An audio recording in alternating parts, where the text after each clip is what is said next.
اینٹیں پختہ ہو جائیں، اب انہیں جوڑنا ہے، سیمنٹ سبسٹنس چاہیے، وہ قرآن ہے، یہ جوڑے گا تم۔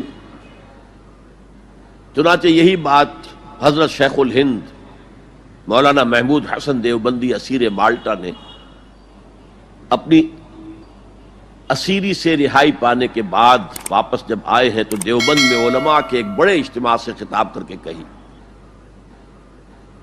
مولانا مفتی محمد شفیع رحمت اللہ علیہ وہ خود موجود تھے اس میں، بڑے بڑے علماء، مولانا حسین احمد مدنی رحمت اللہ علیہ، شبیر احمد عثمانی رحمت اللہ علیہ، مولانا اشرف علی تھانوی رحمت اللہ علیہ، مولانا انور شاہ کشمیری رحمت، بڑا مجمع، اور کہا حضرت شیخ الہند نے ہم نے تو اپنی اسیری کے 4 سالوں کے دوران جتنا غور کیا تو ہماری اس وقت کی امت کی زبوں حالی کے 2 سبب سامنے آئے۔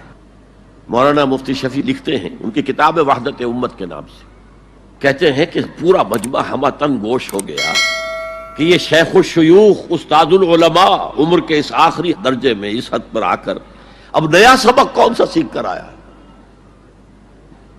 تاکہ ہمیں تو اس کے 2 سبب معلوم ہوئے، ایک ہمارا قرآن کو ترک کر دینا، لفظ نوٹ کیے، ترک کر دینا، اور دوسرا ہمارے آپس کے اختلافات۔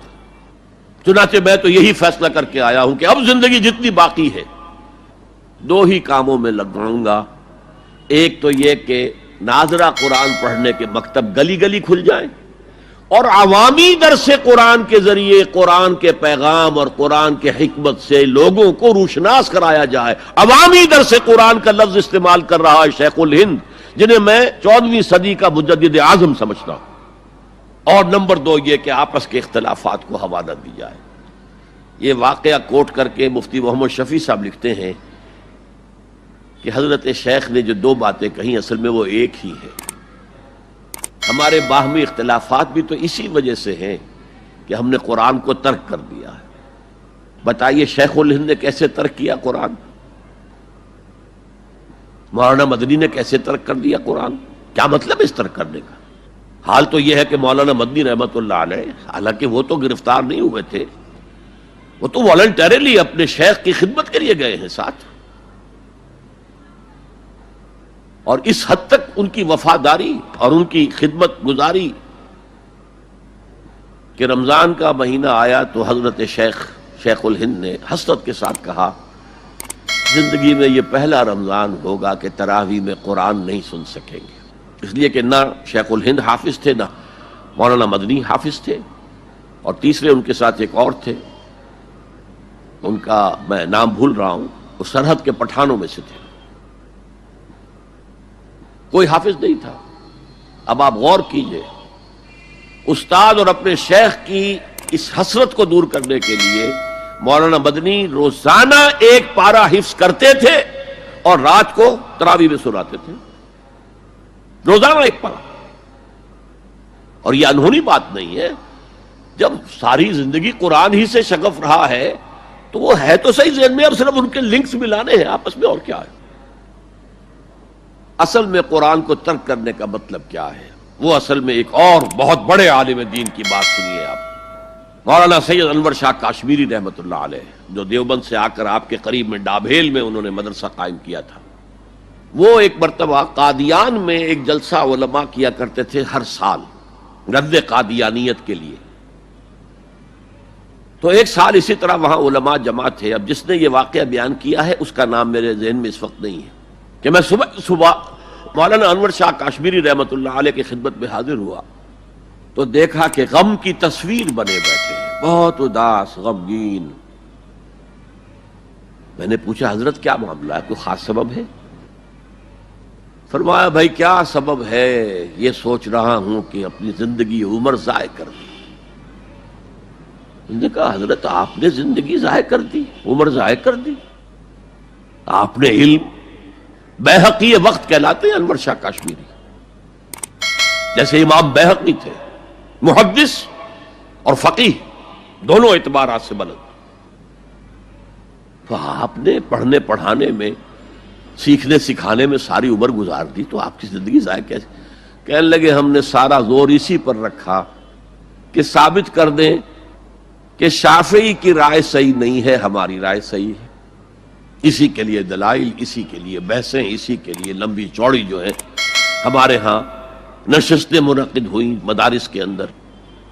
حالانکہ اللہ کے ہاں یہ ہم سے سوال نہیں ہوگا. گمراہیاں طرح طرح کی پھیل رہی ہیں اور ہم ان بحثوں میں لگے ہوئے. حالانکہ زیادہ سے زیادہ یہ کہا جا سکتا ہے کہ قول اصحابنا ثواب محتمل الخطا، اور جو قول دوسروں کا ہے وہ خطا ہے محتمل الثواب. زیادہ سے زیادہ یہ کہہ سکتے ہیں ہم کہ ہمارے جو اسلاف ہیں، ہمارے جو اساتذہ ہیں، ان کا قول صحیح ہے، اگرچہ اس کے خطا ہونے کا بھی امکان ہے. ہم یہ نہیں کہہ سکتے کہ اس کے غلط ہونے کا کوئی امکان ہی نہیں، معصوم تو وہ نہیں تھے. اور قولہم، ان کا جو ہمارے سامنے ہے مد مقابل ہے، اور وہ شافعی ہیں. اصل تو جو ٹکراؤ تھا وہ فقہ حنفی اور فقہ شافعی کے مابین تھا. ہم صرف یہ کہہ سکتے ہیں کہ ان کا یہ قول خطا ہے، غلطی ہے، اگرچہ احتمال موجود ہے کہ وہی صحیح ہو. اس کے سوا تو ہم کچھ نہیں کہہ سکتے. اور ہم نے اپنی ساری زندگی اس کام میں لگا دی. لیکن میں کہہ نہیں سکتا اس پر کتنے رنج اور صدمے کا اظہار کروں کہ مجدد وقت شیخ الہند رحمۃ اللہ علیہ اور بحقی وقت مولانا انور شاہ کاشمیری رحمۃ اللہ علیہ، ان کی ان باتوں کا کوئی اثر ان کے شاگردوں نے قبول نہیں کیا. وہی روش ہے، وہی فقہی بحثیں ہیں. جب میں نے پاکستان میں تحریک خلافت کا آغاز کیا، کچھ احادیث بیان کی، اچھے علماء نے کہا کہ ڈاکٹر صاحب ہم نے تو یہ حدیثیں پہلی مرتبہ آپ سے سنی. یہ حدیثیں جو ہیں یہ ہیں کتاب الملاحم میں، اشراط الساعہ، علامات القیامہ، کتاب الفتن. اور حدیث کے ان ابواب پر تو پہنچتے پہنچتے ہم ایگزاسٹ ہو چکے ہوتے ہیں. ہماری ساری بحثیں جو ہے وہ ختم، اور وقت ختم ہو جاتا ہے ان فقہی بحثوں کے اندر. یہاں تک تو ہم پہنچتے ہی نہیں. بہرحال دوسرا نقطہ جیسا کہ میں نے عرض کیا، پہلا اینٹیں پکاؤ، مضبوط کرو. یا ایھا الذین آمنوا اتقوا اللہ حق تقاتہ ولا تموتن الا وانتم مسلمون. اور دوسرا ان کو جوڑنے کے لیے قرآن کو ایز اے سیمنٹ سبسٹنس استعمال کرو. واعتصموا بحبل اللہ جميعا ولا تفرقوا واذکروا نعمت اللہ علیکم اذ کنتم اعداء فالف بین قلوبکم فاصبحتم بنعمتہ اخوانا وکنتم علی شفا حفرۃ من النار. تم تو تباہی آگ کے گڑھے کے کنارے تک پہنچ گئے تھے، گرا چاہتے تھے. فانقذکم منہا، تو اللہ نے اس سے تمہیں نکالا ہے. کذالک یبین اللہ لکم آیاتہ لعلکم تہتدون. اسی طرح اللہ تعالیٰ تمہارے لیے اپنی آیات کی تبیین کر رہا ہے، وضاحت کر رہا ہے، تاکہ تم ہدایت حاصل کر سکو.